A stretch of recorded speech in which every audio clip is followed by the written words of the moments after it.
213 టీఎంసీలు ఇవాళ తెలంగాణకు బొక్కబడబోతున్నది. గోదావరిలో 213 టీఎంసీలు తెలంగాణకు నష్టం జరగబోతా ఉంది. ఈ తుగ్లక్ గవర్నమెంట్ వల్ల, ఈ అవగాహన లేనటువంటి ఈ కాంగ్రెస్ ప్రభుత్వం యొక్క తప్పుడు చర్యల వల్ల ఒకవేళ ఈ ప్రాజెక్టుకు అనుమతి అంటూ జరిగితే 213 టీఎంసీలు గోదావరిలో మనకు నష్టం జరగబోతా ఉంది. ఇది కాకుండా అసలు ఓవరాల్గా మనం ఏం జరుగుతుంది ఇంకా కూడా అర్థం చేసుకునే ప్రయత్నం చేస్తే, ఇప్పుడు ఆంధ్రప్రదేశ్కు వాళ్ళు 200 టీఎంసీలు డైవర్షన్ అనుకున్నారు. వాళ్ళు ఎంత ప్లాన్గా చేస్తున్నారు? ఇప్పుడు 47 సమ్మక్క వదిలిపెట్టాలట, మనం 15 మాకు గోదావరిలో సేవింగ్స్ ఉన్నాయని పెట్టిండ్రు, 45 ఈ ఇంటర్లింకింగ్ ఆఫ్ రివర్స్లో ఆంధ్రప్రదేశ్ షేర్ అంటున్నారు. కర్ణాటక డీకే శివకుమార్ మా షేర్ ఇవ్వండి అని అడిగింది కదా, వాళ్ళకు 16 టీఎంసీలు ఇచ్చిండ్రు. ఇస్తే కర్ణాటకకి ఏం చెప్తుంది ఆంధ్రప్రదేశ్, మీరు పైన 16 టీఎంసీలు కృష్ణాలో ఆపుకోండి, మేము మీ 16 కింద గోదావరిలో మేము తీసుకుంటాం ఇడా అంటున్నారు.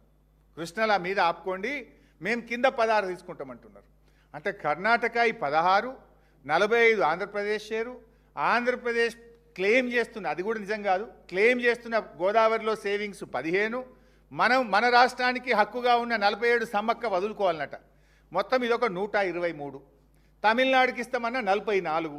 ఈ 167 టీఎంసీలతో ఇప్పుడు పోలవరం బనకచెర్ల మేము కడతాము అని వాళ్ళు పావులు కదుపుతున్నారు. ఇప్పుడు 167 టీఎంసీలతో దీనికి సంబంధించి ఒక 2-3 నెలల నుంచి డ్రామా నడుస్తుంది.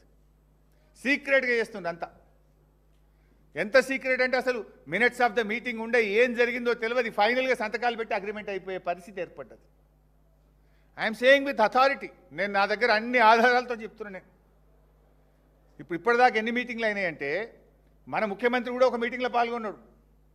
మార్చి 26, 2026 ఆంధ్రప్రదేశ్కు యొక్క సెక్రటరీ వాళ్ళు కూడా ఇక్కడికి వచ్చిండ్రు. యూనియన్ సెక్రటరీ ఒక ఆయన కాంతారావు, ఈయన కూడా ఆంధ్రప్రదేశ్ మూలాలు. అసలు ఆయనకు ఆ పోస్టింగ్ ఎట్లొచ్చింది? చంద్రబాబు ఎంత వ్యూహాత్మకంగా అడుగులు వేస్తున్నాడు. ఢిల్లీలో వాటర్ సెక్రటరీనే తన మనిషిని తెచ్చిపెట్టుకున్నాడు. ఆ కాంతారావు గారు ఇక్కడికి వచ్చి మన ముఖ్యమంత్రిని, మన నీళ్ళ మంత్రిని, మన ఈఎన్సీని, మన అడ్వైజర్తోని మార్చి 26, 2026 నాడు మొదటి మీటింగ్ అయింది. తర్వాత ఏప్రిల్ 27, 2026 నాడు ఢిల్లీలో సెంట్రల్ సెక్రటరీ దగ్గర మీటింగ్ అయితే దాంట్లో సిడబ్ల్యూసి, ఎన్డబ్ల్యూడి అధికారులు పాల్గొన్నారు. 1 మే 2026 నాడు ఒక మీటింగ్ అయితే Telangana chief secretary, Telangana adviser, Andhra Pradesh chief secretary, Andhra Pradesh అడ్వైజర్లు ఆ మీటింగ్లో పాల్గొన్నారు. 8 మే 2026 నాడు ఇంకొక మీటింగ్ జరిగింది.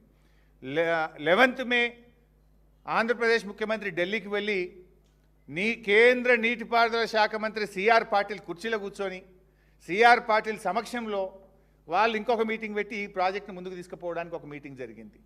23 మే ఒక మీటింగ్ జరిగింది. ఇవాళ ఆదివారం కాదు, నిన్నగాక మొన్న శుక్రవారం కూడా ఒక మీటింగ్ అయింది ఢిల్లీలో. అది ఇంకొక లింకు, ఏది మన మహానది పోలవరం లింకు కూడా పెడుతుంది. అందులో ఒక 147 టీఎంసీలు తీసుకుపోతామని.